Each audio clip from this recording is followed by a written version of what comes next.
If you're a facilities manager at a university, you know students rely on the cafeteria for breakfast, lunch, dinner, and the occasional late-night snack. So when a dishwasher breaks down and dirty plates pile up, the mess hall can turn messy in the blink of an eye.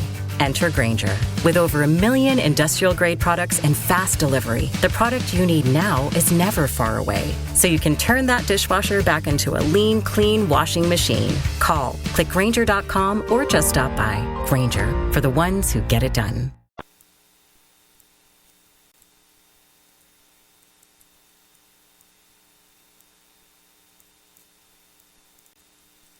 I have come here to chew bubble gum and kick ass, and I'm all out of bubble. The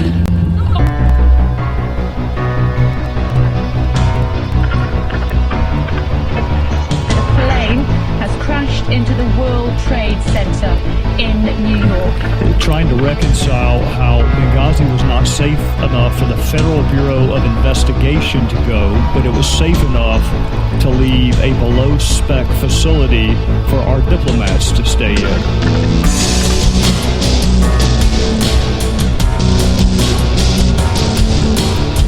Ladies and gentlemen, boys and girls, children of all ages, welcome to the Bloviating Zeppelins Berserk Bobcat Saloon.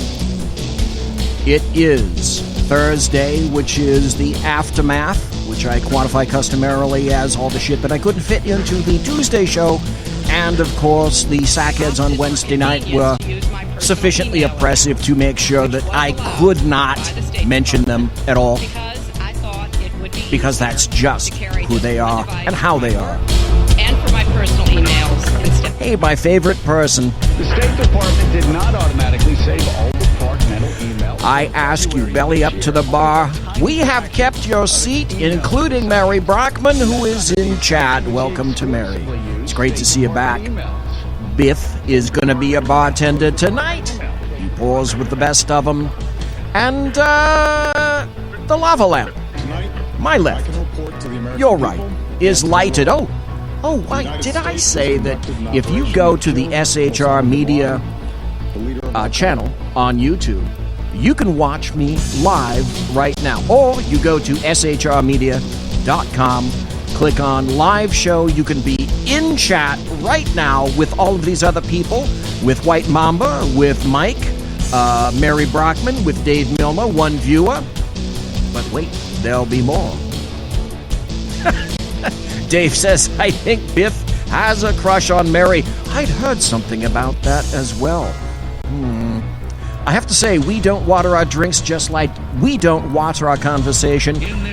Politics, religion, crime, culture, economics. The solution to our problem.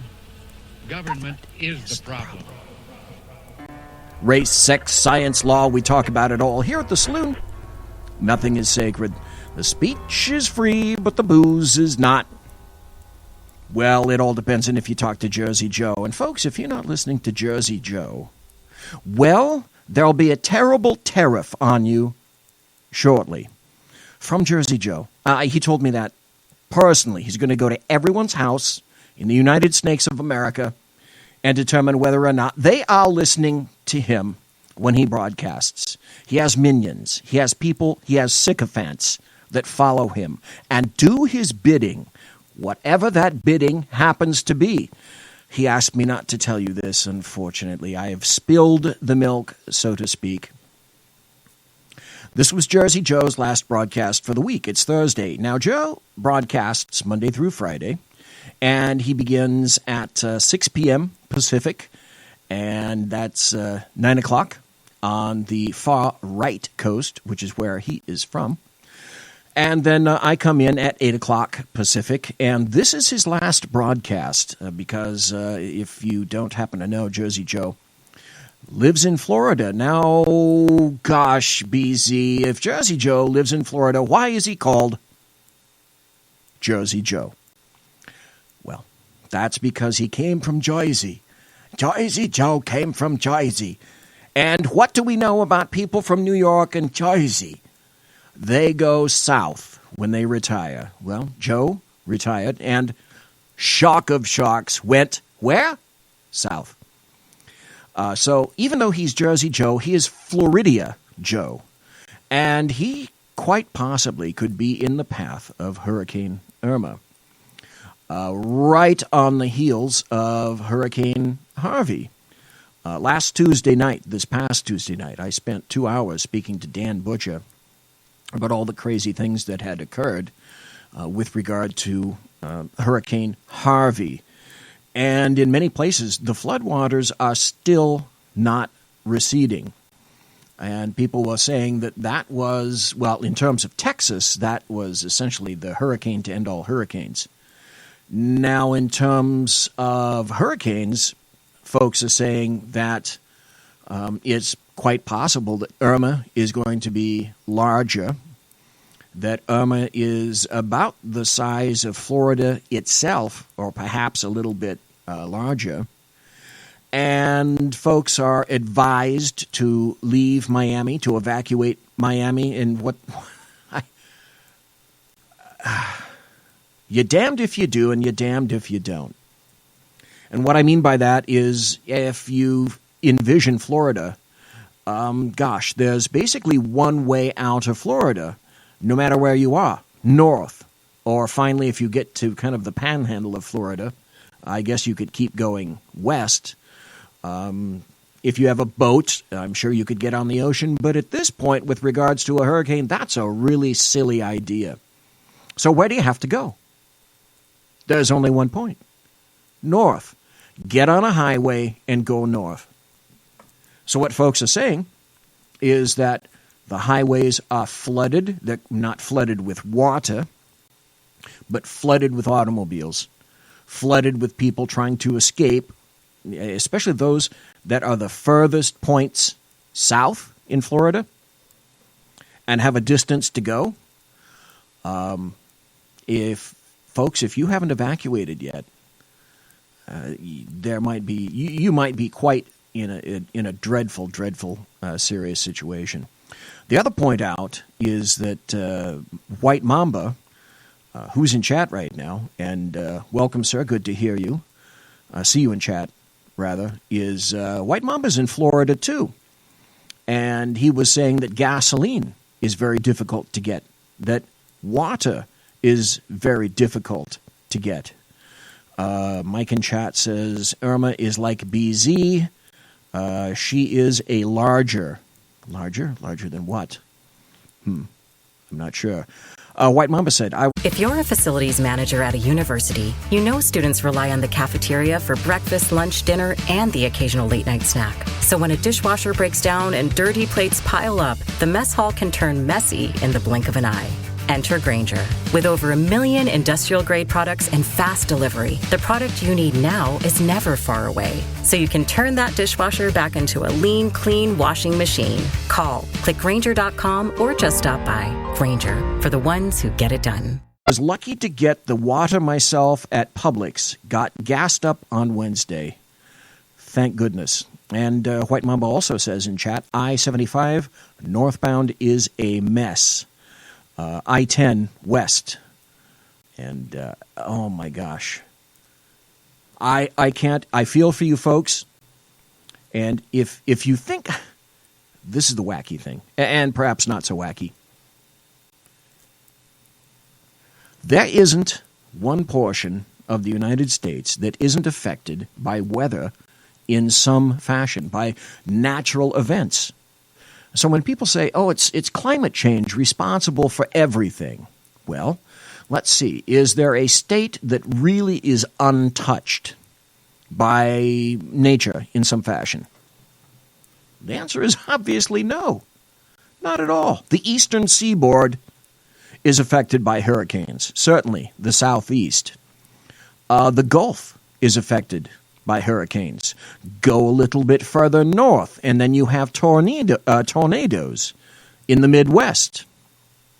Go up even further north, and if, by the way, Yosemite happens to cork off, you can be guaranteed that the Midwestern, or the middle of the U.S., is certainly going to be affected by something like that. Then if you go to the far left coast, you have earthquakes, you have the San Andreas Fault, And then you have there's another really terrible fault line up by Washington and Oregon. I think it's the Cascadia range, the Cascadia fault line. And they're surmising it's even larger and more overdue than anything that the San Andreas Fault can produce down in Southern California. And, Mary Brockman in chat says, Jesus, I should have known this, because I've got a house, my wife's got a house down in Ghetto Central in Sacramento, and I have a cabin up about the 4,000-foot level in the Sierra Nevada mountains, up Interstate 80, and I get snow in the winter, and it's generally anywhere 10 to 20 degrees cooler up there in the summer. But every summer, what's the one that I have to change pants and shorts frequently in the summer when I'm up at my cabin, because I've seen forest fires. There was a forest fire in 2015, and I mean directly across the canyon from me. I'm on the side of a hill along with some other households.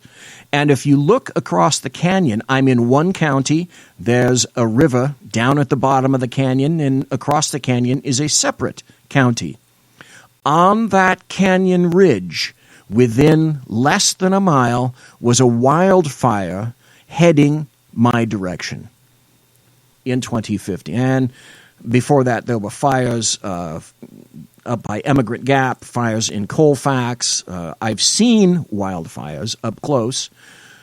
When there were fires that were threatening my house, I was looking across the canyon again, and I'm estimating that there were flames. And if you've never been close to a wildfire, to a forest fire, it's beyond frightening.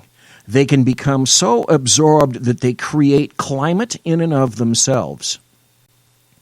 I looked across the canyon, and I would estimate that the flames shooting above the trees, and the trees over there, they average 60 to 100 to 125 feet, and I would say the flames were at least that tall, issuing from the tops of the trees. And, of course, everyone knows fire goes up, and fire also goes in the direction of the prevailing winds, whatever direction they happen to be blowing. White Mamba in chat happens to be saying, hotels booked up all the way to Atlanta north on I-75. People are heading to Alabama, etc., and sometimes taking I-10. What scares me is that we might get some Category 1 or 2 winds up here. Rain shouldn't be a problem as we get deluged all summer long, and 4 to 5 inches in a day is not all too hard to deal with for us. The wind, power outages, and clean water is what I'm really concerned about. Excellent point.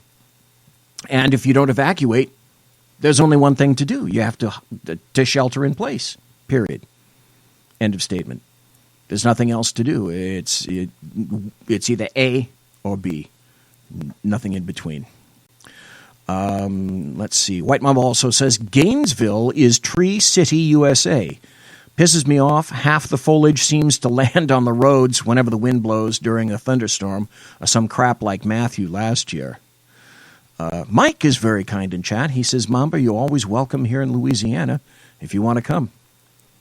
Well, that's very nice of you. What a kind gentleman you are, Mike. Good for you. I was hoping that the underground professor was going to call in tonight. I checked to make sure that the phone lines are working, etc., and they are. So apparently the underground professor has been delayed in some fashion, which is okay, because I have lots of other stuff to talk about tonight. Tell you what, since we're going to do that, the professor was going to speak about sanctuary cities, by the way, and I was going to ask him two what I consider to be very important questions. Number one, are sanctuary cities constitutional? And even despite whether it's a yes or whether it's a no, The other question that I had for him was, in terms of constitutionality, is it unconstitutional, as I'm sure the various leftists throughout the fruited plain are alleging in their suits against the Trump administration? Is it unconstitutional for the United States government to withhold funds, various funds, to cities that declare themselves, areas that declare themselves, perhaps even entire states like California and Oregon, for that matter, entire states to be sanctuary states, cities, areas, counties, etc.? The constitutionality of that I was curious about. And let's see, I believe that the Underground Professor may have been on Ken's show tonight. I think he customarily talks with Ken on Thursdays. I'm going to try to put things on a little bit of an upbeat session, because right after I do this, I'm going to go into some things that are not quite so upbeat. And there's a pretty good reason for that. Is there were 2 law enforcement occurrences today just in this area around here in Sacramento that I'm going to talk to you about. And unfortunately, neither one of them were good. But I'm going to tell you about silly shite right now. It's time for happy stories and good times. In terms of happy stories, here's a really bizarre story from the DenverPost.com. And the headline is this: I hope you're sitting down. Mary's in her embroidered chair and everybody else lean in, because here's the headline: Denver nurses suspended for opening body bag to admire man's genitals. 5 nurses at Denver Health Medical Center were suspended for 3 weeks.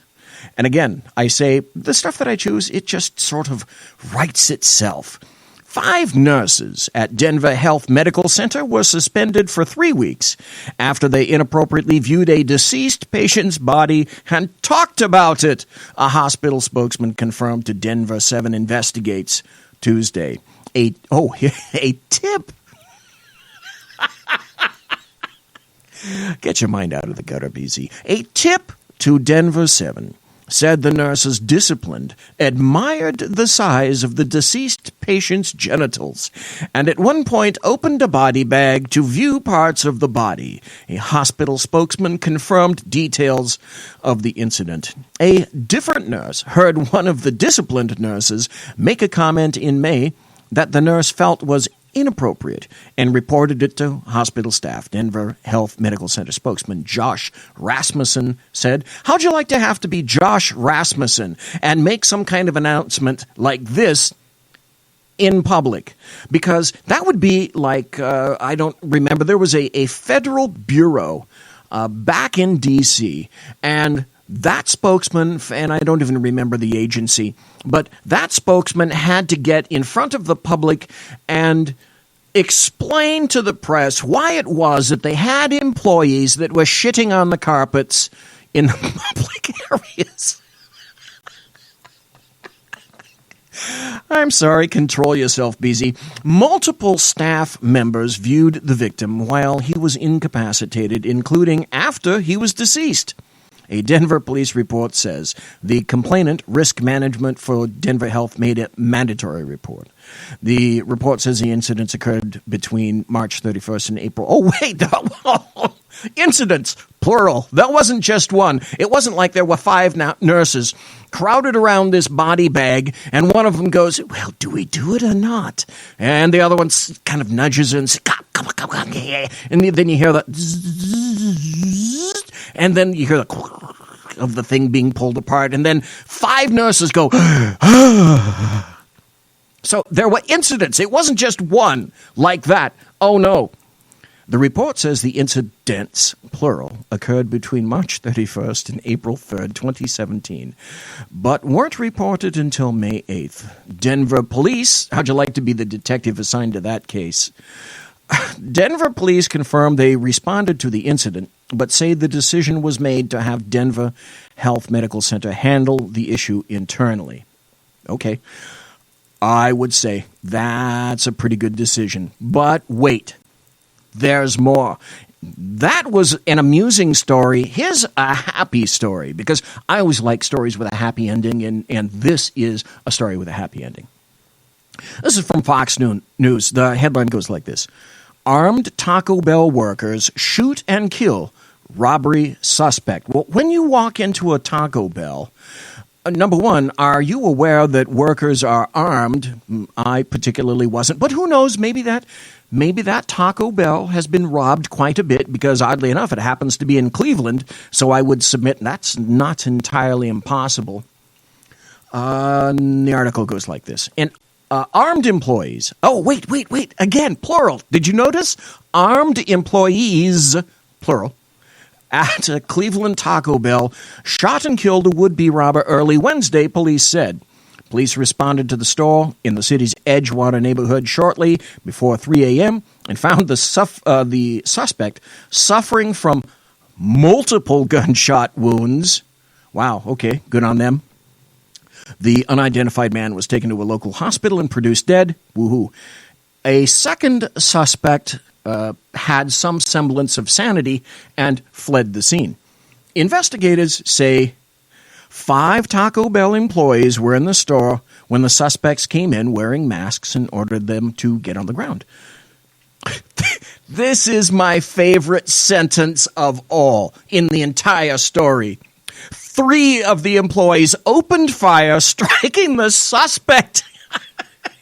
That's like on a range. I'm sure all these guys, they looked at each other, and their hands are on their pistols, and one of them says, ready on the left, and the other one says, ready on the right, and the one in the middle says, all ready on the firing line. Boom! And they go. Police said no arrests had been made. Well, not necessary for the one, and with luck they'll get the second guy. In a statement, Taco Bell said the company was offering counseling to the restaurant workers and was cooperating with the investigation and vowed to upgrade the holsters of the involved employees. Now that's a reason to go to Taco Bell. That's how a restaurant like that's how I call that really taking care of their employees. It's time for Happy Stories and Good Times. And I submit that was, in fact, a happy story, because after that I'm going to go various places that are not so happy. I wish that they hadn't occurred locally in Sacramento County, but they have. Today we happen to bury a good friend of the Sacramento County Sheriff's Department, Deputy Bob French. And friends and family, colleagues, all came to the funeral and spoke at the funeral itself. Goodbye to a Sacramento sheriff's deputy killed in the line of duty. CBS 13's Sean Bennett joins us live from Bayside Adventure Church in Roseville. Good afternoon, Sean. Yeah, good afternoon. A lot of heavy hearts right now inside the churches. They're saying goodbye to Bob French, a veteran of the Sacramento County Sheriff's Department, someone who worked on the force for 21 years. We'll go. Bob happened to work for me, as a matter of fact, and the other prior deputy that was killed in 2014, Danny Oliver, also happened to work for me as well. Not something I'm particularly pleased with. Head inside, and this is what it looks like. Is different agencies from not only our region, but all over the country have arrived here. We saw Fort Worth, Dallas. We've seen Reno. We've seen Elk Grove Police, Galt, Placer County Sheriff, Sacramento County Sheriff, Butte County Sheriff. So many agencies coming here to say goodbye. This happened more than a week ago. Bob French was killed in the line of duty. He was involved in a shootout at a Sacramento hotel. 2 CHP officers were... Which is very strange, because the last major incident that we had in Sacramento for the Sacramento Sheriff's Department also occurred at a motel by someone armed with a long gun. In Deputy French's instance, it was a task force called SACCATS in Sacramento County. They're a stolen vehicle unit with a number of agencies from the area, CHP, SAC Sheriff, SAC PD, etc., and their task force is to jump on top of people who steal automobiles. CHP went to a particular motel room near an area in a motel. I think it was a Ramada Inn in the county. Knocked on the door, and they were answered with shots from a long gun. 2 CHP officers were shot. They recovered. In the process of attempting to escape, Deputy French was holding a perimeter down below, adjacent that motel. And his job, along with his trainee and other deputies that were down below, were not to make immediate contact, but just to make sure that the suspects couldn't leave. The suspect, from a position of advantage above Deputy French on the second floor, fired down, and that's when he was shot and killed. Were also shot that day but survived. Bob French, unfortunately, lost his life doing what he loved. We talked to a lot of deputies today that worked with French over the years. They went through the academy with him. They said that he was a stand-up guy. He was the go-to guy that worked in the north area. Everyone followed his lead. They loved what he did, and he loved what he did, and he's going to be sorely missed. He was a leader on patrol. He was that guy on patrol that no matter what the call was, he took charge and everybody just followed him, and that was just the way Bobby was. Bob French was sort of the quintessential gruff guy in patrol, been around for 2 decades. He was kind of a big bear, and he was the guy that you would consult because he was a training officer when you had any questions, when any of the other deputies in those districts had questions. He was the go-to guy for that. And Deputy French will sorely be missed. Now, there will be some delays in the Roseville area along Stanford Ranch Road. There's electronic message boards that say that there could be potential delays because of today's service lasting until around the 1 o'clock hour. That service, again, still going on inside the church behind me here, where a lot of heavy hearts are just saying one last goodbye. Lisa, we'll send it back over to you. All right, Sean Bennett live for us this afternoon in Roseville. The other thing that occurred is after that, today, almost at the same time, there was another shooting, this time in the city of Sacramento, where 2 Sacramento Police Department officers were shot by a homicide suspect. Earlier this morning, there was a pod hit in the area of Watt Avenue in Highway 80, and at that point, we knew that a vehicle that was associated with the double homicide was in the Sacramento area. About 10:40 this morning, officers from the Sacramento Police Department observed the vehicle in question that was wanted in this case in the area of 65th and Fruit Ridge. At that point, officers followed that vehicle to the location where we're at now, trying to get additional units to assist in a felony vehicle stop. Let me back up real quick. This vehicle was associated with a double homicide that occurred last week, where 2 females were killed inside of a residence off of Janrick Avenue. By the way, the 2 females that were killed were a mother and a daughter together. Back to where we're at. The officers followed the vehicle westbound on Fruit Ridge. The vehicle turned northbound on Franklin, and then ultimately turned eastbound on 37th Avenue. At no point did the officers actually initiate a traffic stop. That we were trying to get in position to conduct a safe approach on this vehicle. The vehicle pulled over on 37th Avenue. At that point, officers... What you're going to hear is, to me, what sounds like a purposeful ambush of these 2 officers who were just following and had not at this point lit up the suspect. They were waiting for more backup. Ambushes of police officers are up 167% just this year. Folks, we're going to take a break. I'll finish this story. There's lots of other material to go over. Please, thanks for listening live. Thanks for listening in podcast. And thanks for being in chat. Be right back. Conservative media done right. You're listening to the SHR Media Network. Breaking news. According to the latest report coming out of SHR Media, a merchandise store to support both the Reaver of Comic Sense and SHR Media has just been unleashed to the general public. Be forewarned that this site can be contagious and numerous items can be purchased to support the best news programming. Go to Reaver.one website and click on the store link to check out the merchandise. Hello, I'm Matt, a student at Hillsdale College. Here is Hillsdale President Larry Arnn on the continuing relevance of the Constitution. Many argue today that the Constitution is outdated because it addresses problems peculiar to the 18th century. Some parts of the Constitution do read rather quaintly. Consider the injunction against titles of nobility in Article 1, Section 9 of the Constitution. But is that so outdated? The purpose of the injunction is to prevent the government granting special privileges to some for partisan reasons. This strikes at the heart of the rule of law. The crony capitalism so common today is a place where the government bestows favors and tax dollars on some businesses to give them a leg up over others. This is exactly the kind of thing the Constitution was meant to prohibit. The Constitution is not so outdated after all.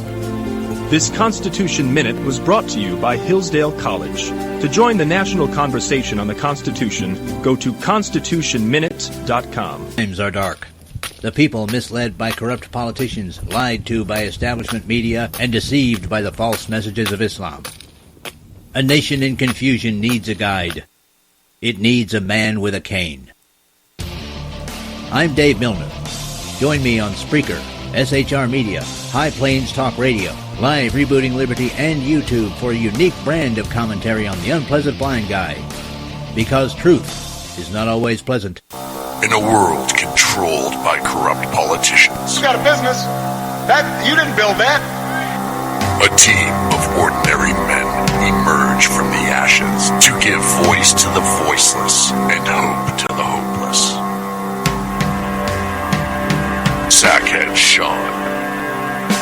Dude, I'm not saying Catholics stick their crap. Sackhead Clint. All good friends of ours usually show up drunk. Also starring Sacco as the producer. I'm a little bit drunk, 'cause I'm drinking. They are the Sackheads Radio Show. Every Wednesday at 8 p.m. Pacific on shrmedia.com.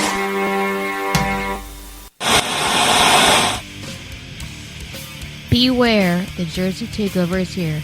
Every Monday through Friday, 11 a.m. to 1 p.m. Eastern Standard Time. You can catch the Reaver Common Sense Show, hosted by Jersey Joe, right here on shrmedia.com and highplainsdailynews.com. Only Jersey can deliver hell like no one else, so consider this your fair warning.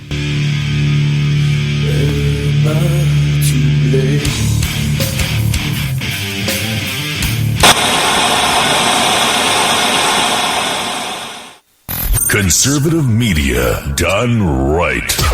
You're listening to the SHR Media Network. Ladies and gentlemen, boys and girls, children of all ages, welcome back to the bloviating Zeppelin's Berserk Bobcat Saloon. Doing the job the American media maggots won't. Fundamentally changing America. One diaper at a time. Here is, courtesy of the SHR Media Network, the bloviating Zeppelin. Ladies and gentlemen, welcome back to the Berserk Bobcat Saloon. It's Thursday, September 7th, 2017, the year of our Lord. I was talking about the funeral today for Deputy Bob French, who was shot and killed last week in the process of attempting to hold a perimeter for people who were involved in a vehicle theft ring. The suspect, following a pursuit in that particular instance, was shot. He was taken to the hospital. Bob French died at the scene. The suspect subsequently died of his injuries 2 days later.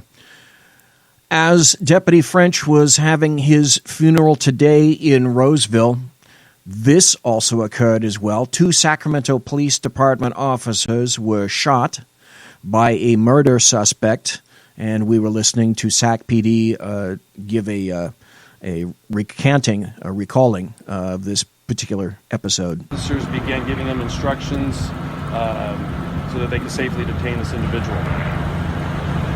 Initially, the suspect was compliant and threw his keys outside the vehicle. Let me tell you why this is very important. Tactically, you want to make sure that you have a sufficient amount of cover units before you activate your lights and attempt to make a vehicle stop. This suspect, I don't know anything about his background, but I can tell you that he was sufficiently wise, which tells me that he's been to the joint, that even before they activated their lights, he stops. That's purposeful because he realizes, in my opinion, that they don't have all the units there yet that they want. And he initially is compliant. Let's continue. And within moments, he exited the driver's side of the vehicle and began shooting at our officers. 2 of our officers have been struck by gunfire by the suspect. Both are in non-life-threatening. Both injuries were non-life-threatening, and they're currently at a local area hospital, and they're expected to survive. The officers returned fire to the suspect, striking him and ultimately killing him. He was not transported and is still on scene here.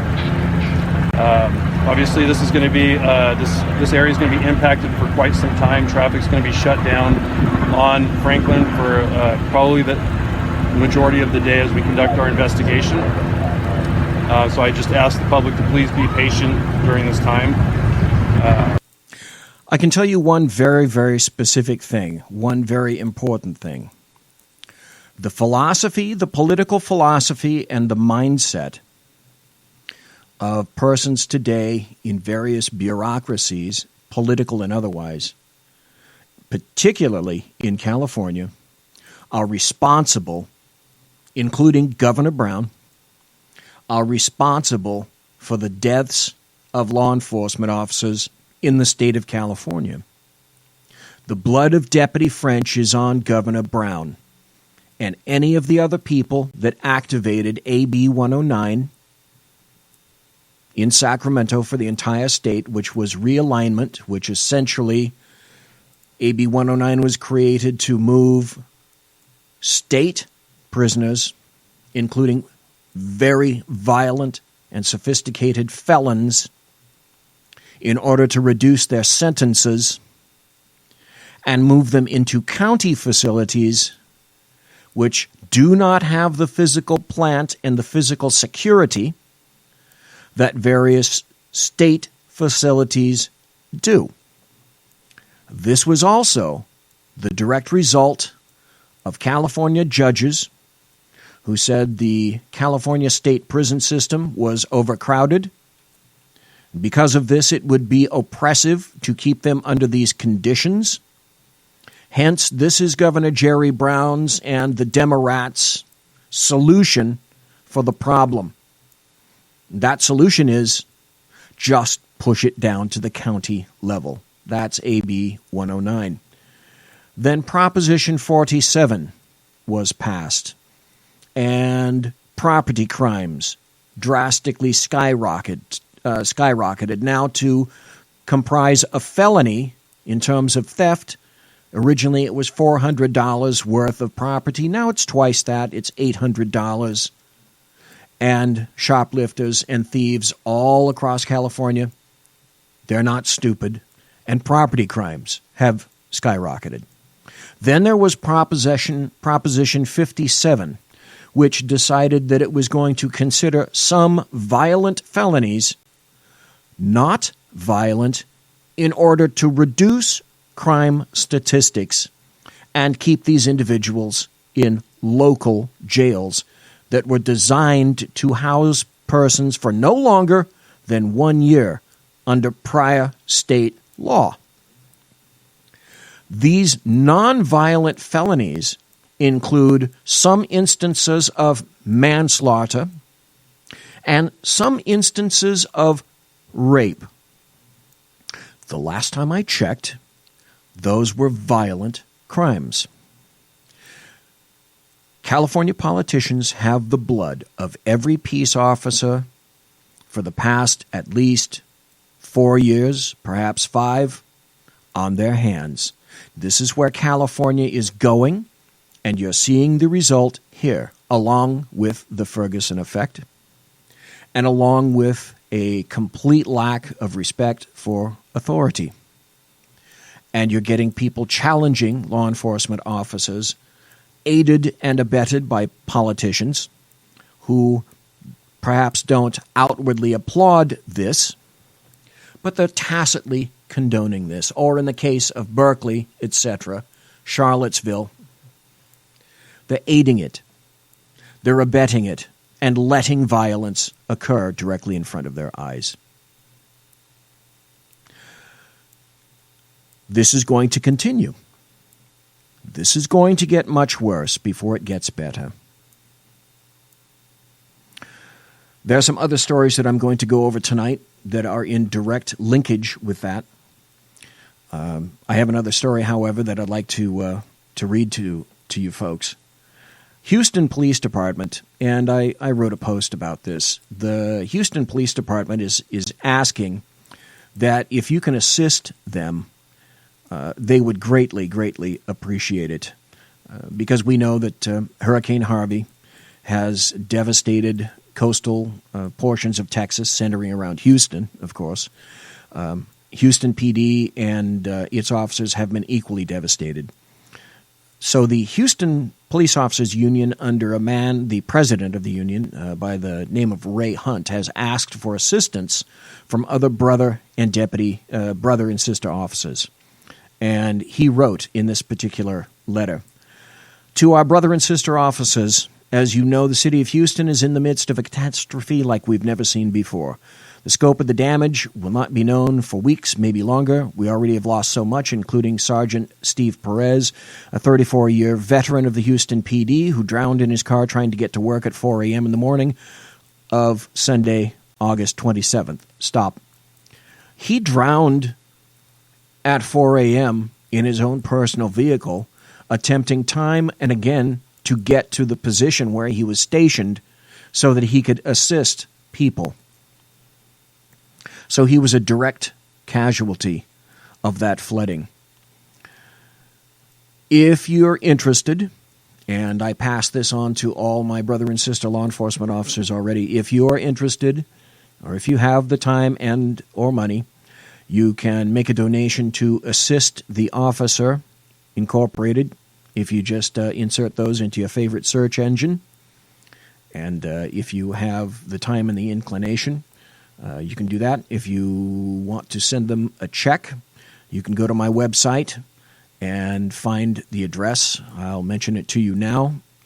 It's the Houston Police Officers Union, 1600 State Street, Houston, Texas, 77007. And or if you don't have any money and you're tapped out at this time, just send prayers and well wishes. Police are under the gun like I've never seen before in my lifetime. And I've been around, as people know, quite a long time. Then there was another issue that I discovered completely. Well, I can't say completely because I found the story. But it was remarkably uncovered throughout the rest of the United States. It was covered a bit in D.C. This is from the GatewayPundit.com. I'll wager that you hadn't heard about this because it also has to do with a former law enforcement officer. The headline is this: Federal security agent found dead. Body pulled from Potomac.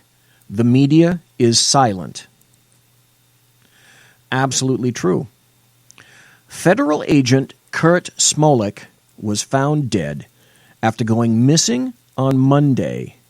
His body was pulled from the Potomac River on Wednesday. Smolik, listen carefully. Smolik was a diplomatic security special agent. An individual, an official named Christian Sherman, said, "It is with great sadness that I share with you the news of the death of diplomatic security special agent Kurt Smolik. Kurt was found deceased today, and DS is working closely with local authorities to investigate the circumstances of his death. Please keep the Smolik family in your thoughts and prayers during this very difficult time." he was with Hillary Clinton. He was a State Department employee who was found dead. Remarkably uncovered by the media. After all this time, I don't believe in coincidences anymore. Because of the nature of what's been going on the past 10 years in this country, I've been disabused of thinking about coincidences. I see this as part of a trend. I see this as a part of a trend, and in my opinion, it's political. Now, you may take this and you may run with it in any fashion you wish.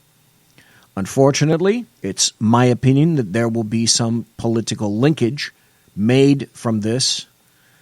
Security detail individuals who worked for the prior Secretary of State don't just commonly wash up in the Potomac River. While I'm talking about deadly things, I should care to remind North Korea of this. Perhaps unbeknownst to them, they may or may not know about this. There is a very, very dangerous new weapon, a new nuclear weapon in the American arsenal. You know, the United States maintains a rather extensive nuclear arsenal. There's a group of individuals called the Federation of Atomic Scientists. And they tend to have their fingers on the pulse of what's going on with regard to nuclear weapons, etc. In April of this year, the United States had an arsenal of over 7,200 nuclear weapons and bombs. Of those, more than 2,000 were deployed, 1,900 strategic nuclear weapons and 180 non-strategic weapons. And America also has, it should be no surprise to you, that there are quite a number of delivery systems and options for its nuclear weapons. As part of its nuclear triad, it maintains, and I'll tell you what the nuclear triad is right now, if you've never heard of that before.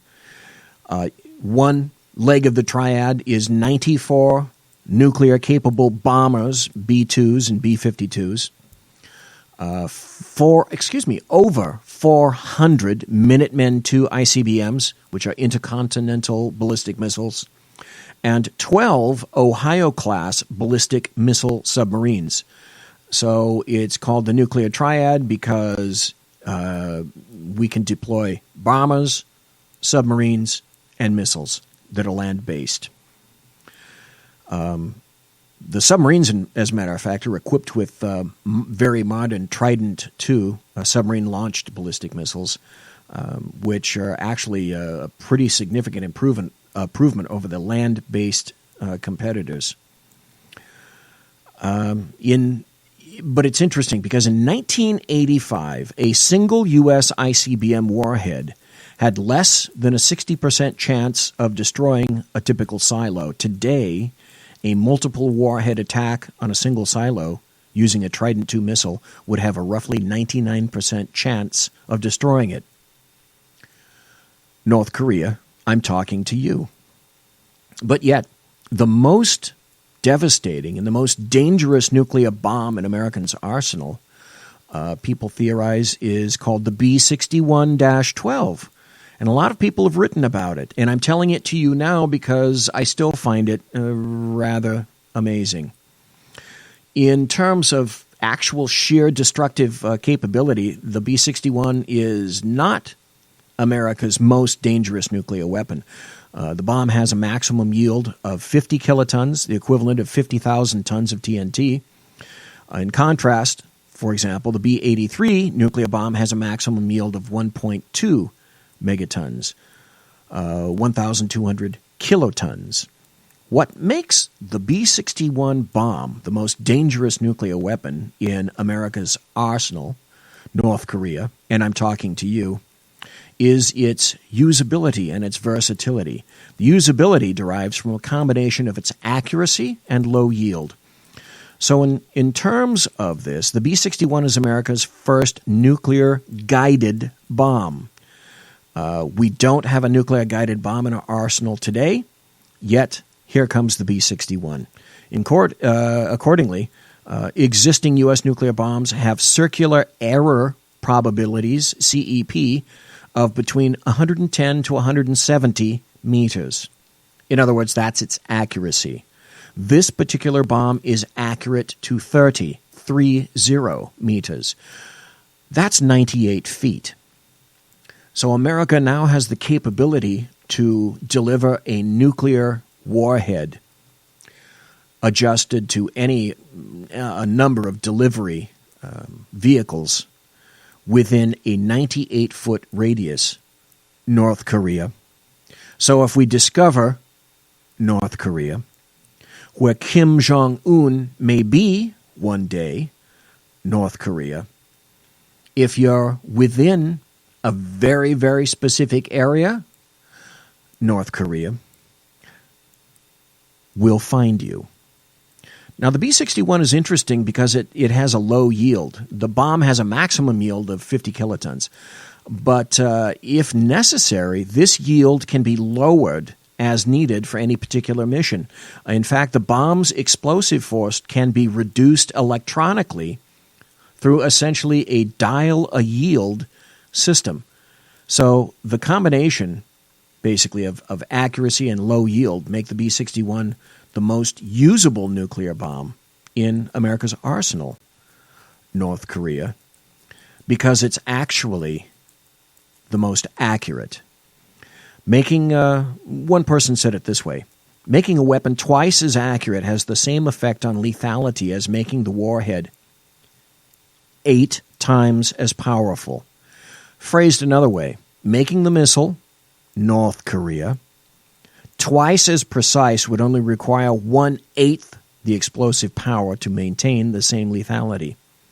Furthermore, radiological fallout operates according to Newton's inverse square law. So in practical terms, all this means is that the more accurate the bomb, the lower the yield that's necessary to destroy any specific target. A lower yield and a more accurate bomb can therefore be used without having to fear the mass indiscriminate killing of citizens through explosive force or radioactive fallout. North Korea. And my guess would be that the B-61 has likely been affixed to at least 2 portions, or at least one, I should say, one portion of the nuclear triad, North Korea. The interesting point is on that, if you're reading the news, I'm sure you've also heard that North Korea is in the process of stating that they have the capability to conduct EMP strikes across the United States. You don't have to be very accurate with that, really, to have a devastating effect on most any country. I would submit that it would take one nuclear weapon detonated in the atmosphere over Japan to essentially bring Japan to a halt. If Kim Jong-un has the ballistic missile capability and the range, he doesn't particularly have to worry about accuracy if he's built missiles in fissile material to deploy as EMP devices. All he'd have to do is be semi-strategic and kind of dash them into a general area. Say Washington, D.C., or San Francisco, or Los Angeles. He doesn't have to be accurate with that at all. And those are very serious strikes that he's announced. And, of course, the United States of America has not hardened its electrical system against EMPs, which is a very, very serious threat. I'll talk more next week about North Korea. In the meantime, another very disturbing situation, and this comes on the heels of Irma, Hurricane Irma, is what's happened, and the Sackheads spoke briefly about it last night, in the U.S. Virgin Islands. And I submit it's purposeful, it's disturbing, and it could be a very serious harbinger of things to come. TheFederalistPapers.org wrote this. This is the headline. Virgin Islands governor signs order for confiscation of personal firearms ahead of Hurricane Irma. The Second Amendment provides that the right of the people to keep and bear arms shall not be infringed, but the Virgin Islands governor somehow sees a hurricane exemption to the supreme law of all U.S. land. As the Caribbean and United States prepare for the incredibly powerful Hurricane Irma, people everywhere from the Gulf Coast to the Carolinas are getting ready for possible impact. That includes the U.S. Virgin Islands, a territory where the governor has signed an executive order authorizing the National Guard to seize privately owned firearms, ammunitions, explosives, and property. I'm underlining that. Property. Because, as everyone knows, the U.S. Virgin Islands is basically the first place one envisions when civil unrest and insurrection is at play, right? So because of the serious nature of the Virgin Islands, that means that during times of chaos and crisis, you have to confiscate weapons. Wrong. The last time I suspect anybody even thought about the U.S. Virgin Islands was whenever some millennial or Gen Zer thought about either Virgin Airlines or even knew what a hymen was.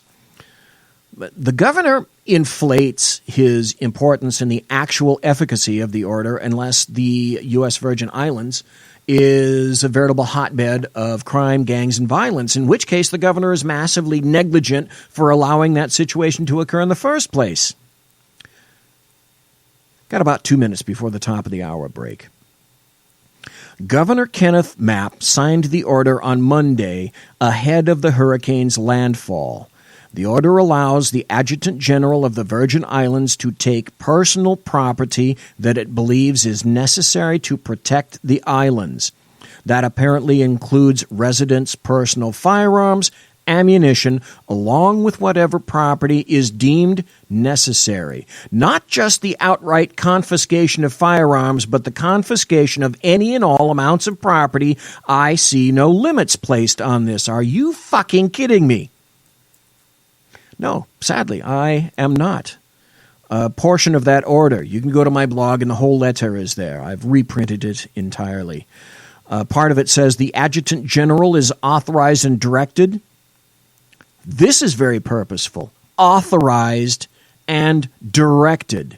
As in, it's not a suggestion or a hint. This is, you will do it. The Adjutant General is authorized and directed to seize arms, ammunition, explosives, incendiary material, and any other property that may be required. Any of the property that may be required by the military forces for the performance of this emergency condition. Because as everyone knows, the Second Amendment has a hurricane exemption. Right? Trust me, I am not going to leave this one alone, and we're going to be talking about it when we come back. There'll be a break. Folks, thank you for listening live. Thank you for being in chat. And thank you for listening to the podcast. You are listening to the Bloviating Zeppelin's Berserk Bobcat Saloon here on the SHR Media Network and the High Plains Pundit Radio Network. Conservative media done right. You're listening to the SHR Media Network. Hey, it's Sean from the Sackheads Radio Show. Also one of the owners here at the SHR Media Network. Are you opinionated? Have you ever wanted to do your own show? Have you ever heard somebody like the Sackheads and go, yeah, I could probably do that better? Well, now's your chance. Send me a 5-minute clip at sackheadsradio@gmail.com, and maybe you can be part of the SHR broadcasting team. sackheadsradio@gmail.com. Times are dark. The people are misled by corrupt politicians, lied to by establishment media, and deceived by the false messages of Islam. A nation looking for direction needs a guide. It needs a man with a cane. I'm Dave Milner. Join me on Spreaker, SHR Media, Pundit Press Radio, and YouTube through the SHR Media page for a different kind of commentary on the unpleasant blind guy. Because the truth is not always pleasant. In a world controlled by corrupt politicians, You got a business. You didn't build that. a team of ordinary men emerge from the ashes to give voice to the voiceless and hope to the hopeless. Sackhead Sean. Dude, I'm not saying calf for the stupid club. Sackhead Clint. All good friends of ours usually show up drunk. Also starring Sacco as the producer. I'm a little bit drunk, 'cause I'm drinking. They are the Sackheads Radio Show. Every Wednesday at 8 p.m. Pacific on shrmedia.com. The bloviating Zeppelin. He's big-footed enough radio shows to last a lifetime, courtesy of Sean, Clint, Ken, and Jersey Joe. Now it's time for him to waddle on his own 2 feet via the glorious SHR Media. Gird thy loins for the bloviating Zeppelin's Berserk Bobcat Saloon. Coming soon to ossicles near you. Excelsior. Conservative media done right. You're listening to the SHR Media Network. Ladies and gentlemen, boys and girls, children of all ages, welcome to the bloviating Zeppelin's Berserk Bobcat Saloon, live and direct from BZ Sierra Nevada Airy in occupied California, doing the job the American media maggots won't, featuring right thinking from a left brain, working without a net and under an assassination order. Here is the bloviating Zeppelin.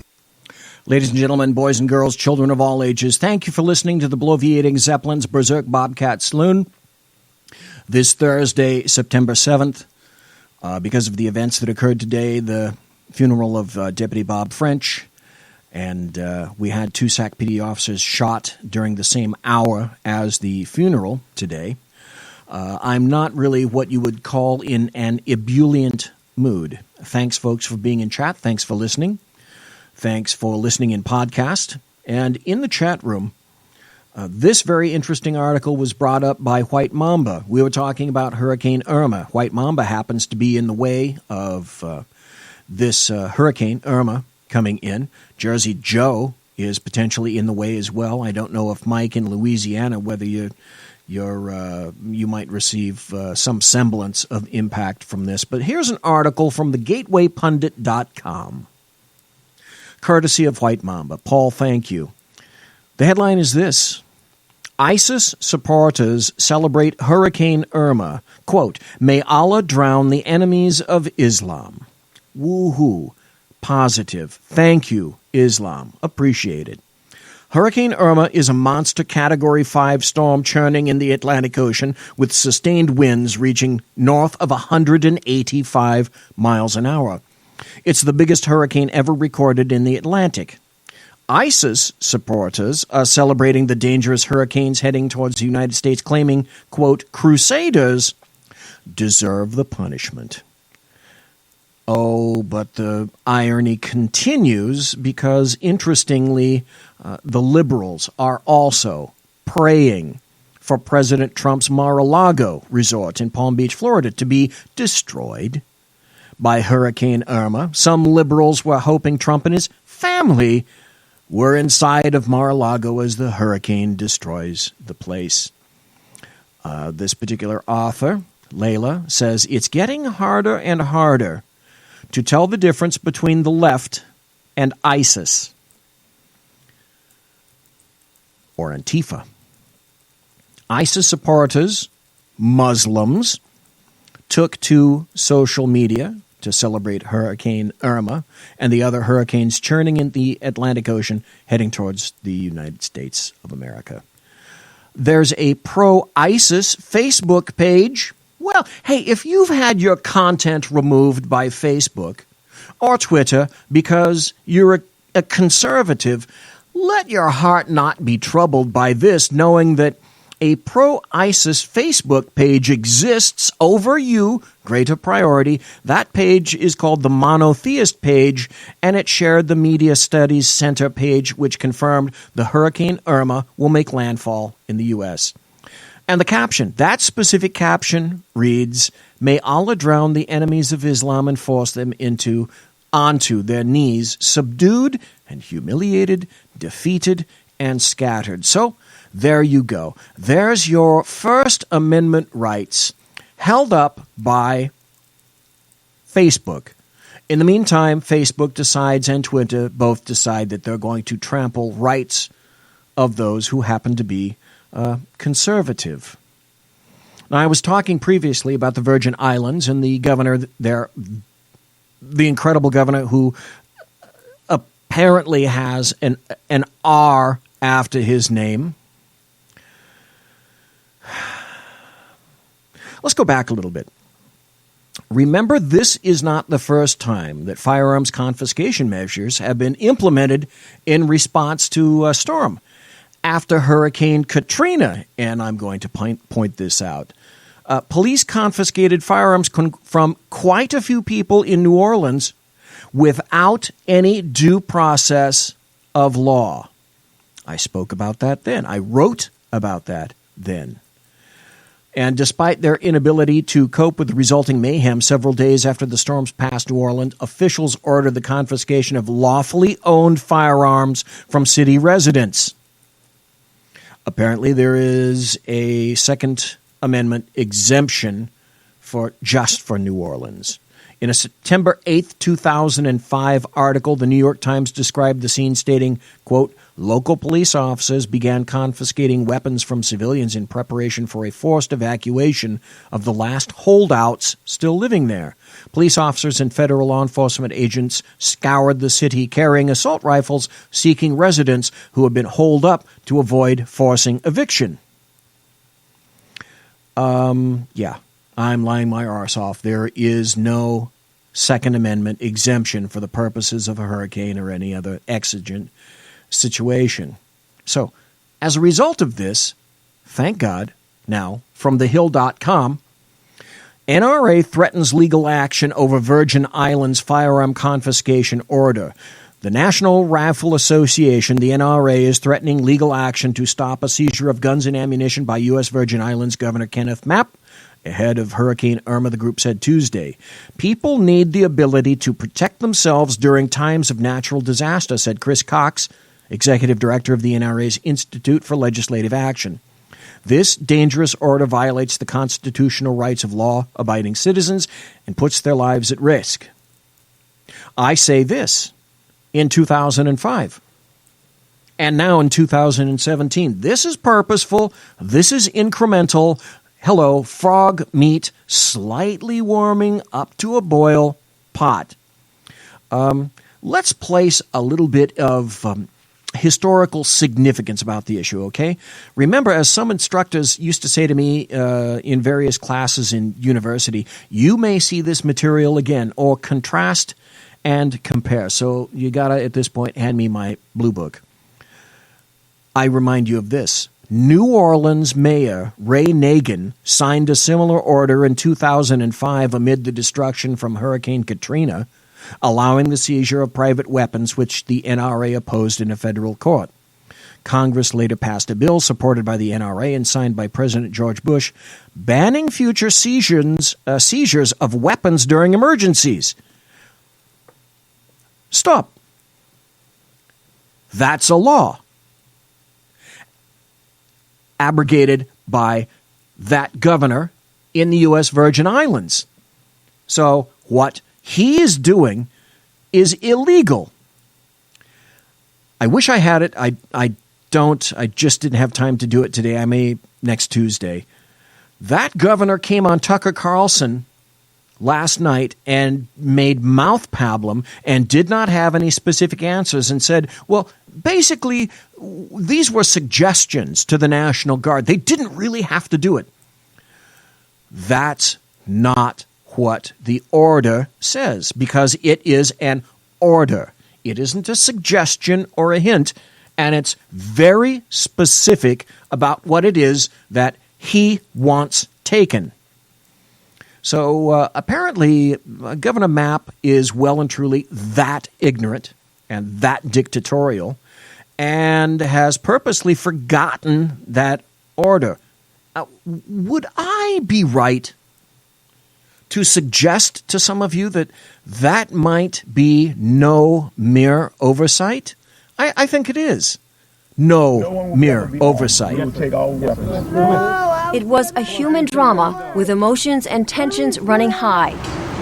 Patty Connie is still trying to recover physically and emotionally. They really did a number on me. From the day police forced her from her home. It was traumatic. All of a sudden, they were banging on the front door, the side door, and the back door. And they said, let us in. Patty tried to explain. She was on dry land, she had plenty of food and water, and didn't want to abandon her dogs. But it didn't matter. If you see 6 or 8 police that look like linebackers pushing you in a corner, you're in shock. I'm saying, look at all my food. I got plenty of food. They kept pushing me back. And Now stop just for a second. I've been sent through social media accusations that I am absolutely anti-police and that there need to be some excuses for the actions of police. People who know me, because I've said it and will continue to say it, I retired after 41 years in law enforcement. I didn't do that and stay there that long because I was completely disinterested in law enforcement. I stayed there because I enjoyed doing what I was doing. I was accomplishing something, and I felt dedicated. And that's sort of a self-serving statement, but there you go. That's the way it is. However, during those times, I was held to ethical standards, and I told my trainees, and I told my troops, wrong is wrong and right is right. Which is why I say, when the cops do something good, I'll support them, and my troops knew this as the day is long. You do something wrong, and I'll call you on it. I was expected to comport myself ethically and logically, and I expect the same reaction from law enforcement all across this nation. And they know. San Jose, Berkeley, Charlottesville, UCDPD, you know what's right and you know what's wrong. Let's continue. And ended up like this. Then, Patty showed them a small revolver she was carefully holding in the palm of her hand. A camera crew was there to capture what unfolded next. I said, it's not even loaded. You can't see this, but there are 3 law enforcement officers jumping on top of what appears to me to be about a 70 to 80-year-old woman who's rather frail. Wow, I hope they feel real good about that. Because if she hasn't shot them at that point, and this has been going on for a number of minutes in terms of the contact, why are you doing this? And I dropped it on the floor. You got a gun, relax. Well, they punched me in the face. Relax now. Look at my black and blue marks. Look at what they did to me. They dragged me. So what the police are saying essentially is it's best not to be a truthful citizen, because if she'd kept the gun in a drawer, in a cabinet, someplace other than her trying to say, look, this is what I've got. What she was attempting to do is say that I can defend myself and I don't need to go. So what this tells me is that in order to avoid something like this, you can't be honest with law enforcement. How sad is that? Let's go one video and for you guys, one audio cut further. Did you hear this? Did you read of this? Likely not. Government pointing live weapons at civilians in times of flooding. At minimum with .223 caliber long guns. To what end? Okay. Were you anticipating nothing but looters or drug dealers? I would hope that there's more to the story. This is during Hurricane Katrina, when they went door to door confiscating firearms. This is from ABC World News, September 8th in 2005. That includes New Orleans, where today authorities stepped up their efforts to empty the city. Bob Woodruff is there again tonight with an extraordinary human drama unfolding. Bob? That's true, Elizabeth, and good evening from New Orleans. Here, the police and the National Guard find themselves in a very difficult position tonight to try to carry out an order to force people from the city without actually using force. Today in New Orleans, they got a lot tougher on the holdouts. Police department, anyone home? Not only the flooded areas, but New Orleans' driest and wealthiest neighborhoods, too. These guys are garbed up, ready for action. It looks like an assault team, and they have .223 long guns in their possession, the likes of which they're pointing at the door as they knock on the door. These are not people who have committed crimes. Police department! The police and National Guard going street by street, house to house. We need to make sure, too, that whenever we knock on doors, people refuse to leave. We need to make note, call it in. They say there are no orders to use force, just strong persuasion. Well, unless it's an 80 or a 70-year-old female who has a gun, then force is clearly authorized. Sometimes entering open houses with guns drawn. Sometimes entering open houses with guns drawn. And instructions to disarm anyone inside. And instructions to disarm anyone inside buildings and residences. You said guns will be taken? Yeah, no one will be able to be armed. We will take all weapons. That's the police chief in New Orleans. That happened today in this wealthy neighborhood where homeowners had armed themselves to protect their mansions. Imagine that. Homeowners wanting to protect themselves in times of duress when, customarily during situations like this, looting has, oddly enough, been known to occur. Residents were handcuffed on the ground. Residents were handcuffed on the ground. In the end, police took their weapons. But let them stay in their homes. Well, here's an audio cut from an actual oath keeper. What's an oath keeper? That's an individual like myself who has sworn a separate oath to obey the original oath they forswore as law enforcement officers. My, what a unique situation that is. This is Stuart Rhodes, founder of Oath Keepers. We know gun confiscation happened in Katrina. In fact, that's one of the reasons I started Oath Keepers, was because of that atrocious example.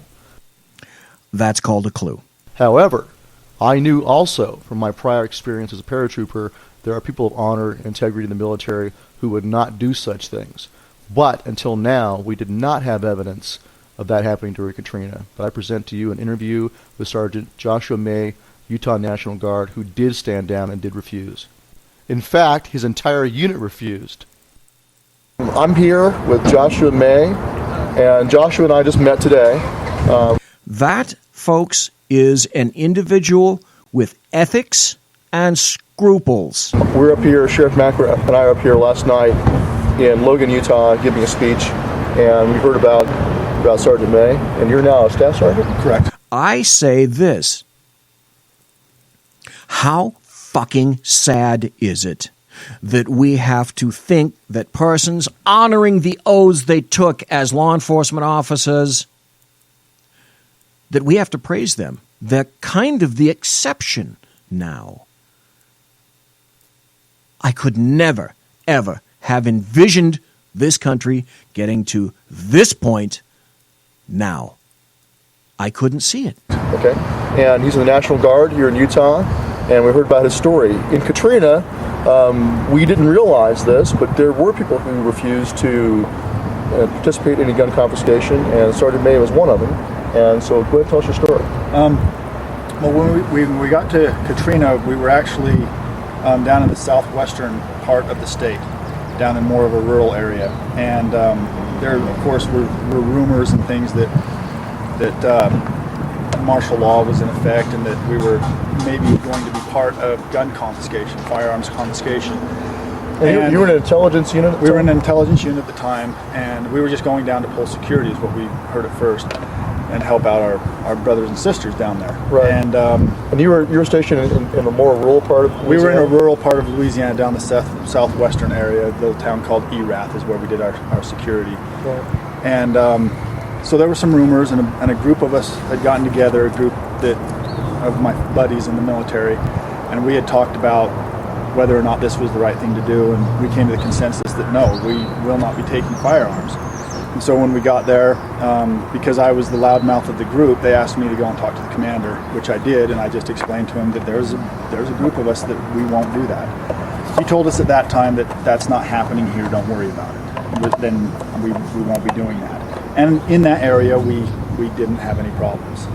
Right. Now, in fact, you had some interaction with local folks who were taking care of their own security. Right? I did. Yeah. It was interesting. The first night we got there, and again, how incredibly sad is it that we think it's unique that this person or persons like him make a conscious decision to actually uphold the Constitution and the Bill of Rights.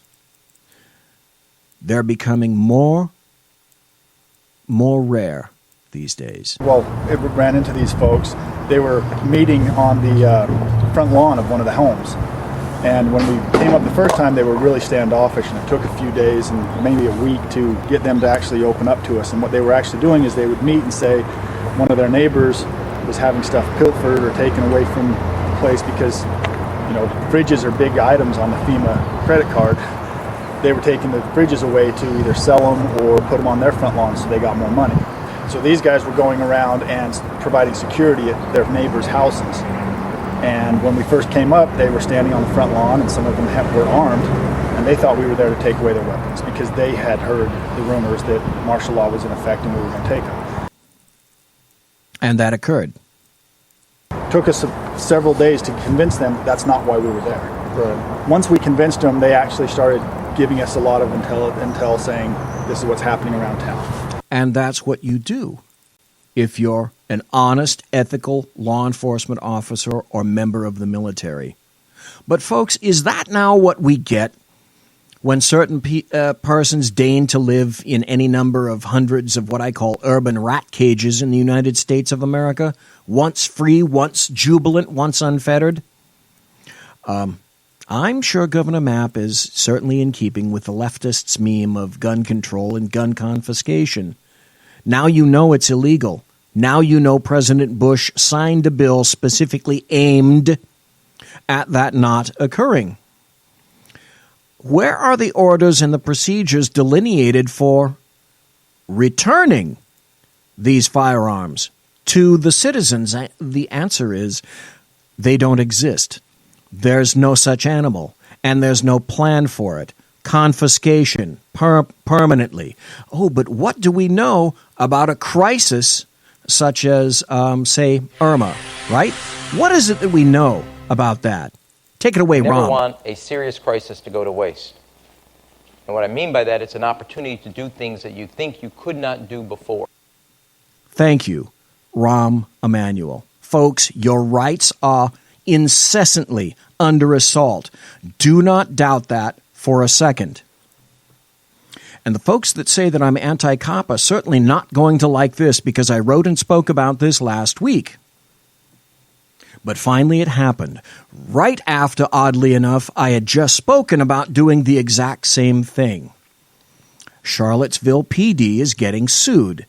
And I say, let the lawsuits commence. So I advocated, if you guys remember, I advocated for this back on August 29th and August 31st here in the Saloon.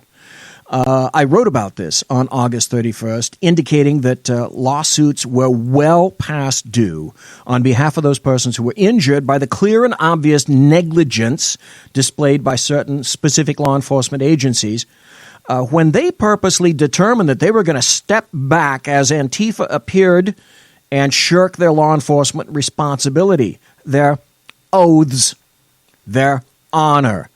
Then Laura Ingraham picked up my mantra on Tucker Carlson on his show later in the week, last week. So I say, maybe it's time to remove some very select and pointed elements of what law enforcement officers and attorneys know as qualified immunity. And that's the kind of immunity that is commonly granted to law enforcement agencies. Well, why does qualified immunity exist? Okay, because on their faces, law enforcement agencies across the nation attempt to do the job that they've been tasked. They try to do the right thing. When they fail to do the jobs to which they've been tasked, then, in my opinion, qualified immunity should be lost. Unequivocally. The radio show host, the editor-in-chief of LifeSet.com. She's been thinking a lot about this subject, and she joins us tonight. You had, I thought, one of the smartest suggestions. Why not classify Antifa as a terrorist group? Well, they are. I mean, sadly, that is America today. We've had official after official ignore this. This has been going on for a long time with Antifa. Yes. Antifa. They've been terrorizing people, intimidating people, and when they can get away with it, violently attacking people. These are felons, and for them, this is, we hear about honor killings, usually in the Middle East. For them, this is honorable. And I'm concerned we'll get to that point where to win the badge of honor in Antifa, you do actually have to kill someone. We saw what happened with that young woman in Charlottesville, and she was run over by, I guess a white supremacist. Well, no guess about it. It was a white supremacist. Let me see if I can go forward and find the very specific part where she talks about what I suggested. Let me see if this is anywhere. That immunity that most police get for how they conduct themselves to enter this park.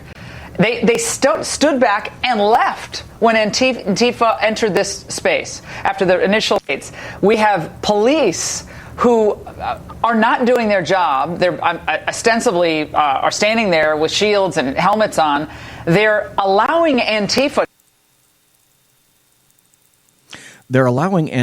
to go out of control. What happens when you don't do your job? Well, the answer is you need to be answerable for that. So her suggestion was, let's remove qualified immunity. Let's decide that we're going to allow police departments to be sued.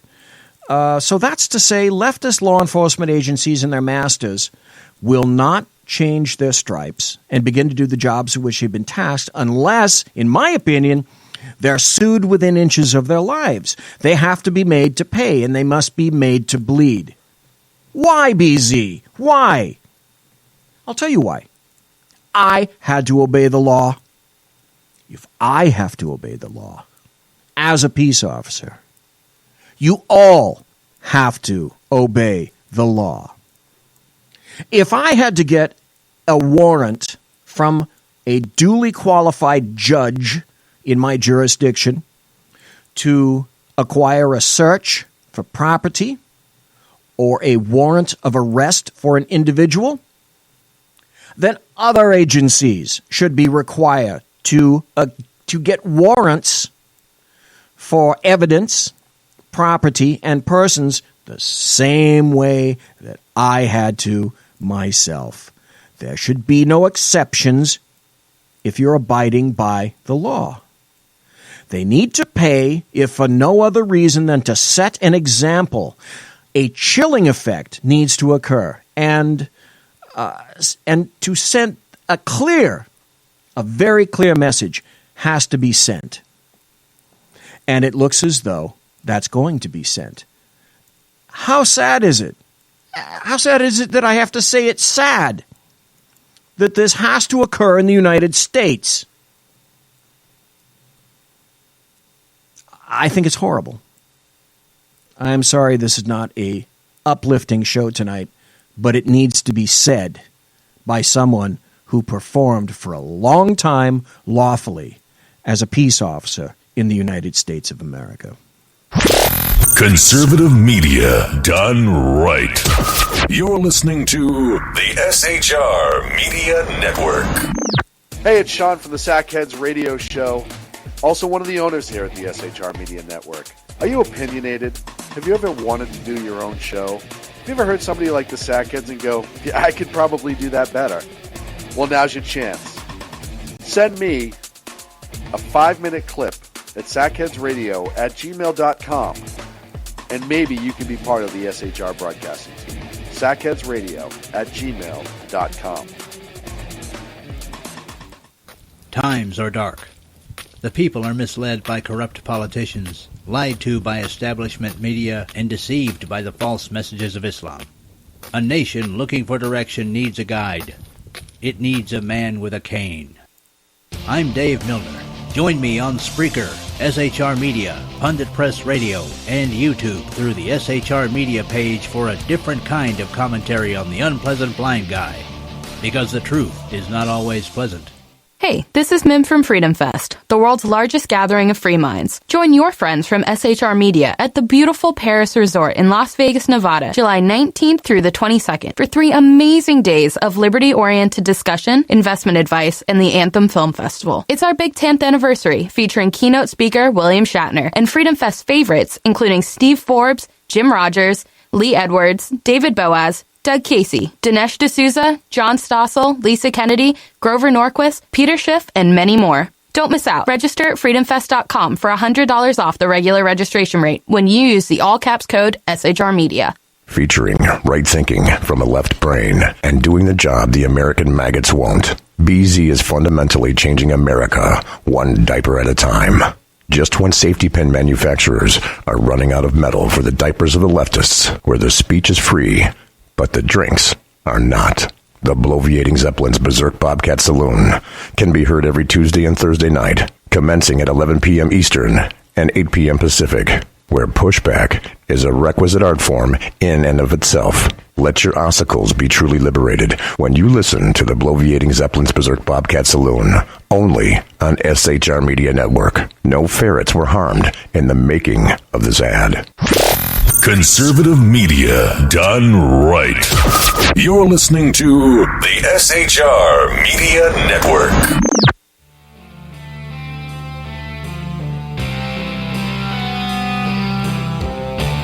Ladies and gentlemen, boys and girls, children of all ages, this is the final segment of tonight's show.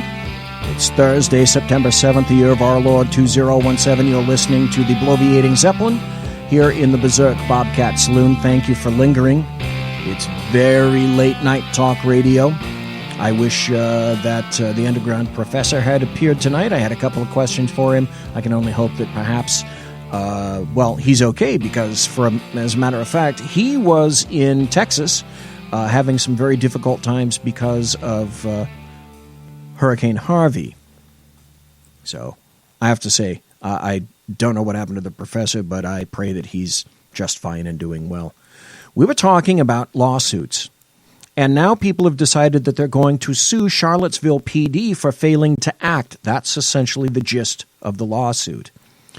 And so I've been advocating for this. If I had to obey the law, then everybody else in law enforcement needs to obey the law.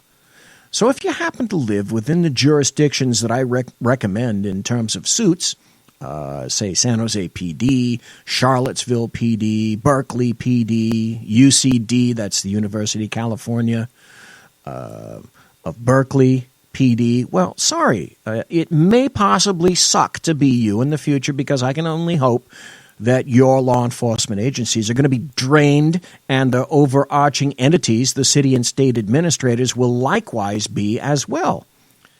I submit, for change to occur, there has to be pain. There must be loss, and there have to be consequences. Well, BZ, for what? That sounds so harsh. For not doing your damn jobs. But listen to this. This is from a CBS station. it questions yet attempts to justify Berkeley PD's non-reactive responses. Are you kidding me? Well, the answer is no. Standing by his police officers after this weekend's brawl started when supporters of President Trump gathered for a rally and then clashed with counter-protesters. But police standing nearby did not do much to stop the violence. Oh, yes, and there's video of it for all to see of them doing exactly that. Nothing. As riots and people are getting injured and hurt directly in front of their fucking faces. KPIX5's Phil Mateer found out the laid-back approach is fallout from a past protest. Phil? Yeah, that's part of it, Ken. You know, usually when we're in Berkeley and we're talking about police and demonstrations, the debate is over whether or not they overreacted. This time, it's whether they did enough. Here's the story. It was quite a scene Saturday with both pro and anti-Trump demonstrators throwing punches. But it was the image of Berkeley police standing by on the sidelines, apparently doing nothing, that has people asking just how free is free speech in Berkeley these days. And for people on the left coast, in leftist radio stations and media outlets like this in the Bay Area, to even ask that question is rather astounding. It was a crying shame that these people were allowed to have at it at each other like that. Phoebe Sorgan, a former Berkeley Peace and Justice Commissioner with the city, was there the afternoon and for the whole melee. And she spoke with police in the scene as well. They said there weren't enough of them, but come on, the police had riot gear, they had boots. Okay, stop. Bullshit. Bullshit. Bullshit. Unmitigated bullshit. They didn't have enough police. Really? Did you stop and take weapons from these people as they approach the protest area? The law enforcement agencies do that. Oh, and allied agencies, when you know that there's some shite about to erupt, what do thinking law enforcement agencies do? Oh, that's right, they ask for assistance. And other law enforcement agencies provide it. And they come up with a plan to which they all agree because they all subscribe to intelligence information about where these fucktards are going to go, where they're going to show up. So it's not for lack of information and not for lack of preparation. Oh, they were all gowned up, they were. And they were standing back. So when they say or suggest that there wasn't enough of them, well, then if it's true, shame on them for being stupid. They had helmets, they had billy clubs. But police spokesman Mathai Chaco says it wasn't that clear-cut.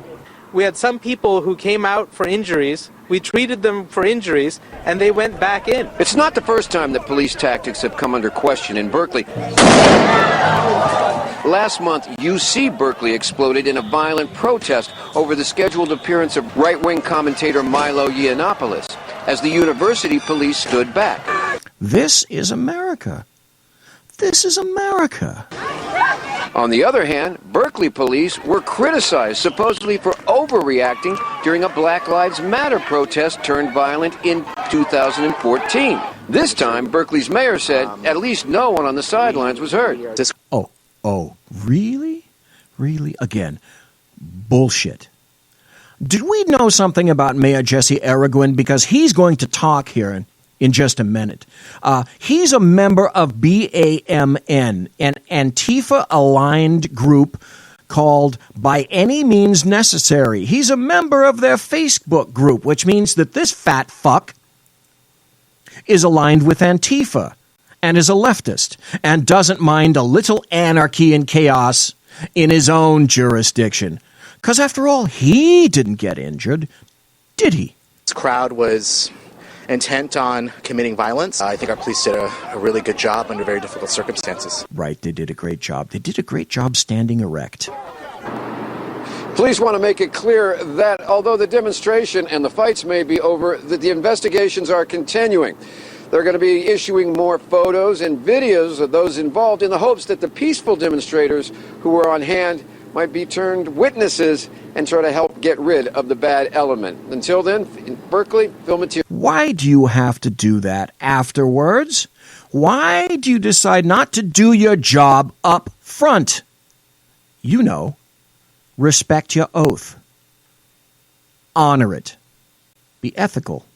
So I emphasize, all right, cash has to be diverted from customary necessary requirements to lawsuits.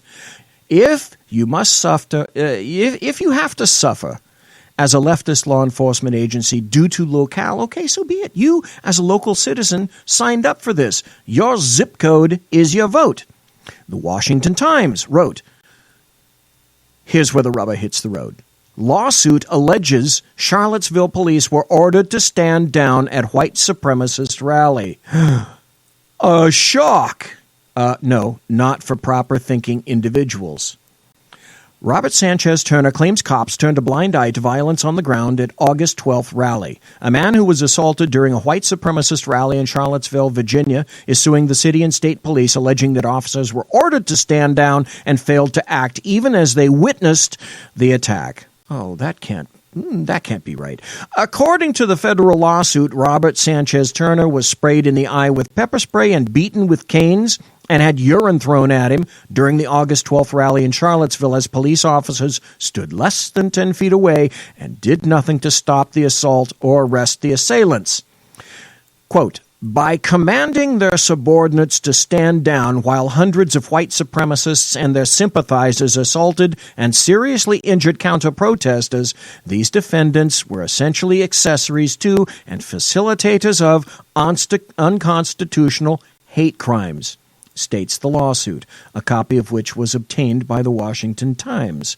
Nexus Curidade's attorneys, which filed the lawsuit in U.S. District Court for the Western District of Virginia, is expected to announce additional details about the case. This is just one lawsuit, but I ask, okay, please let it grow and become a national debate. From thehill.com, report lawsuit to target Charlottesville police over rallies violence. And so on.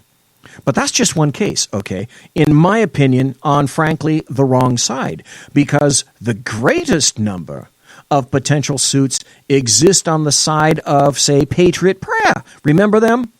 In Berkeley, or those who are not Antifa-friendly.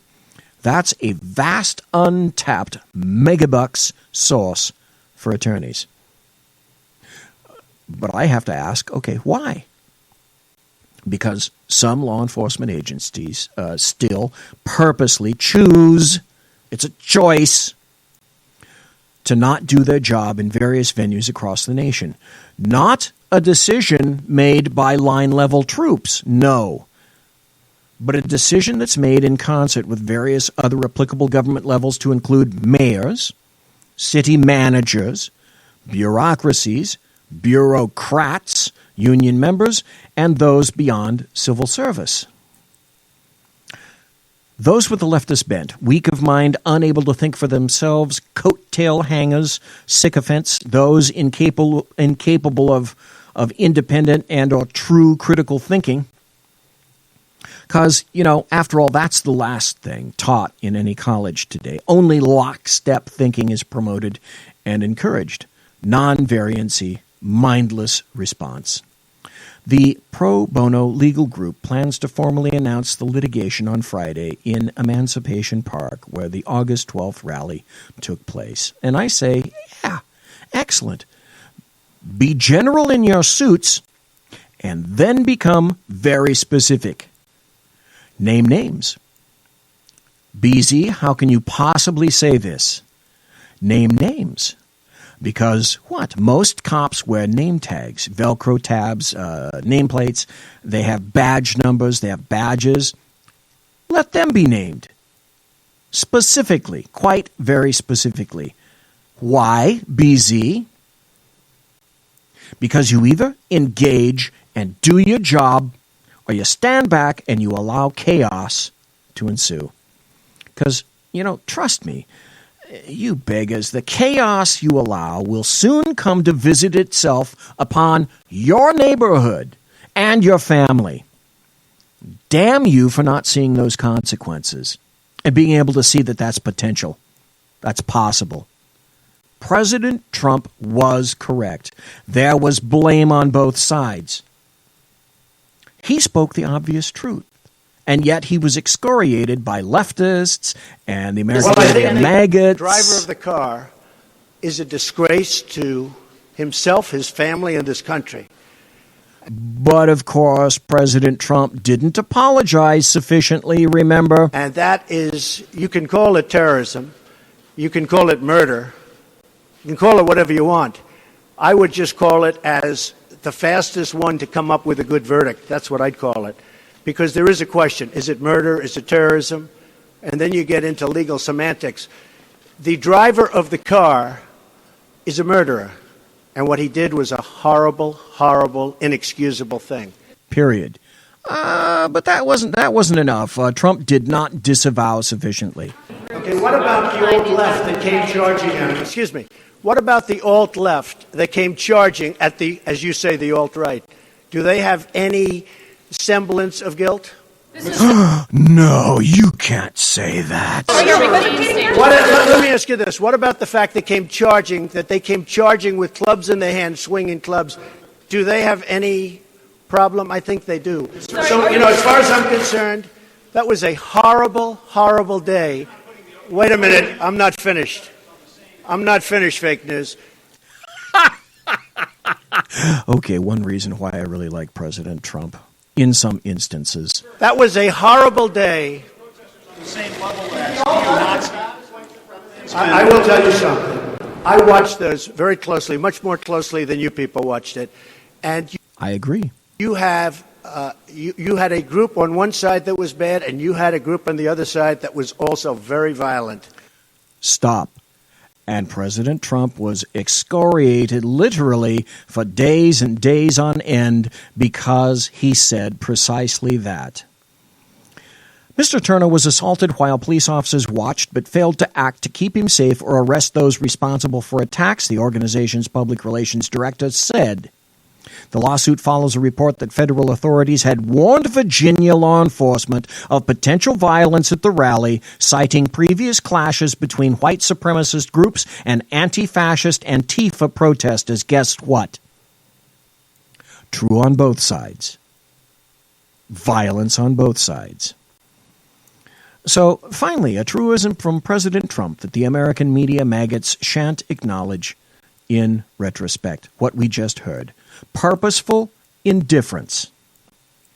And qualified immunity? In these instances, when we find law enforcement not obeying the law, not abiding by the rules, purposeful indifference. Qualified immunity removed.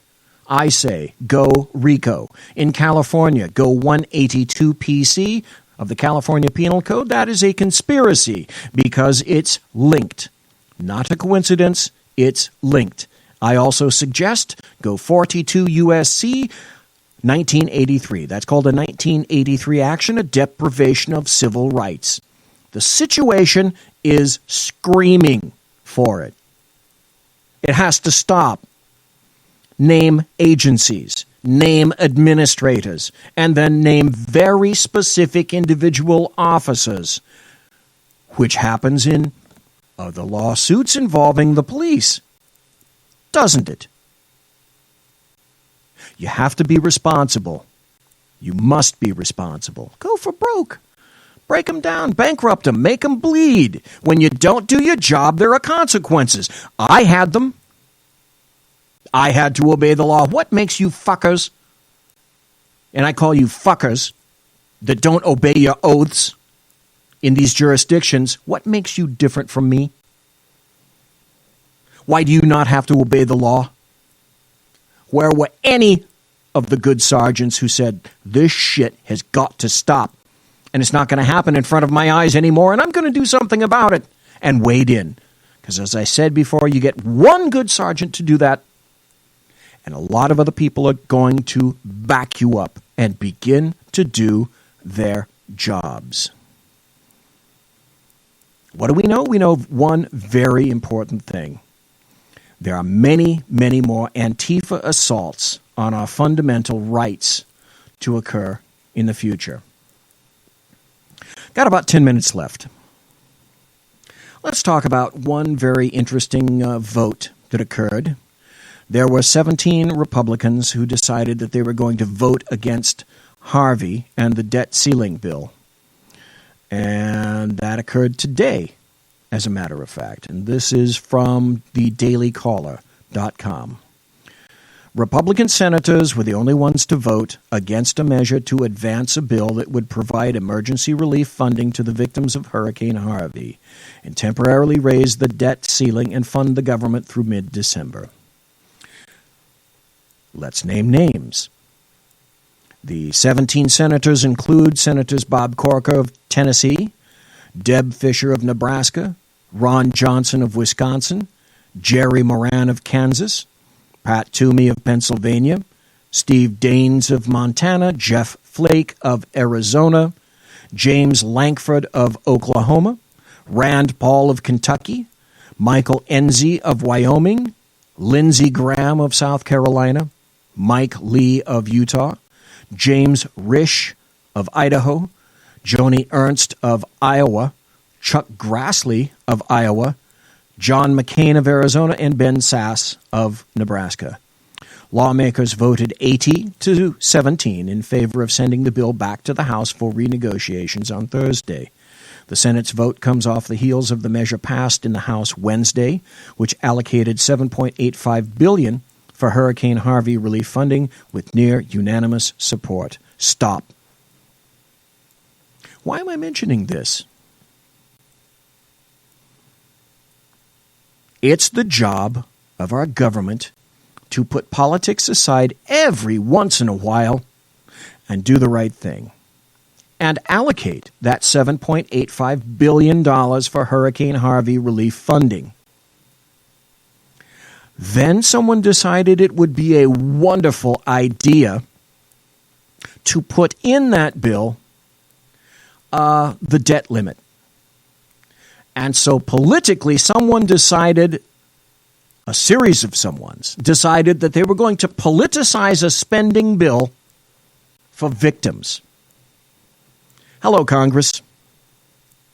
Hello, House. Hello, Senate. This is why you're despised. Your approval ratings are lower than whale snot at the bottom of the Marianas Trench. And you deserve it. You can't put that aside for just a moment to create a bill with nothing else in it. Nothing else. That just supports the people that need your assistance. RTFN. Right the fuck now. But no, you can't do that. You have to politicize it. Because that's your job. Is it not? Melanie Collette, and she was on last night on Sackheads, and she's going to be going 5 times a week with a 1-hour show every day, Monday through Friday. She happened to write an excellent article about blacks in the United States of America. Some things have occurred recently, and I'm not going to be able to do this. I just don't have enough time to do it tonight, and I'm not going to go into overtime because I'm sure you've got things to do, and I know that I do as well. So I think I'm going to pull what would be similar to a Jersey Joe because I don't want to short shrift this information. We're going to go into some areas in Tuesday that Melanie Collette bravely decided that she was going to take on herself. I'm not going to tell you exactly what it is, but I have a number of articles and pieces of information to talk to you about next Tuesday. And surely between now and then, there's going to be all sorts of stupid shite stepping off tomorrow, Friday, Saturday, Sunday, and Monday. You can be guaranteed of that. I apologize for the rather severe and sharp tone of the show, but I'm not a happy camper. I'm not happy when cops, my friends, people I worked with, are shot and killed. And I'm not happy when law enforcement is shot by people who are out and out thugs. The only good portion, the only good part of what occurred today when the two Sac PD officers were shot is the suspect was shot and killed. And so thank God at least a few $1,000s will be saved for the trial from that fucknuts. Again, my apologies, but I'm not going to apologize to law enforcement, and I'm not going to apologize for law enforcement. Those folks did their jobs, and they pay the price. Bob French paid the price. The two Sac PD officers paid the price. The two deputies who died in 2014 because of an illegal alien in this country paid the ultimate price. Danny Oliver for the Sacramento County Sheriff's Department and Michael Davis for the Placer County Sheriff's Department back in 2014. Dead, gone, families impacted. Bob French, dead, gone, families impacted.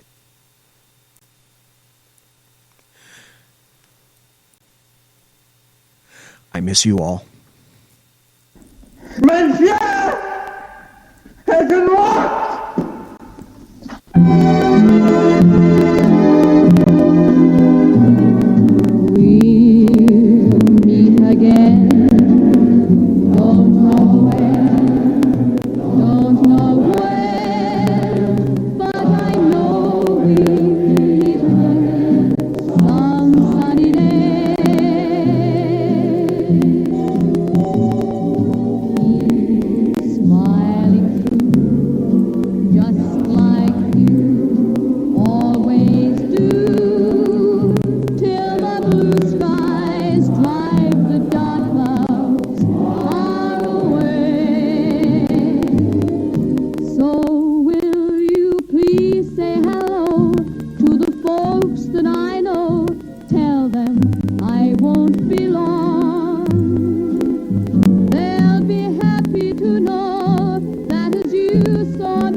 Quiet down now and get some sleep. Good night, everybody. Good night, Mama. Good night, Ben.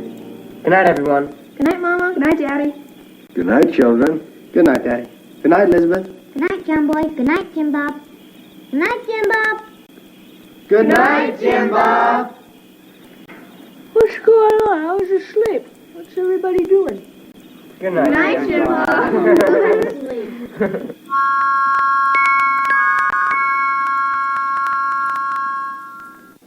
Good night, and good luck.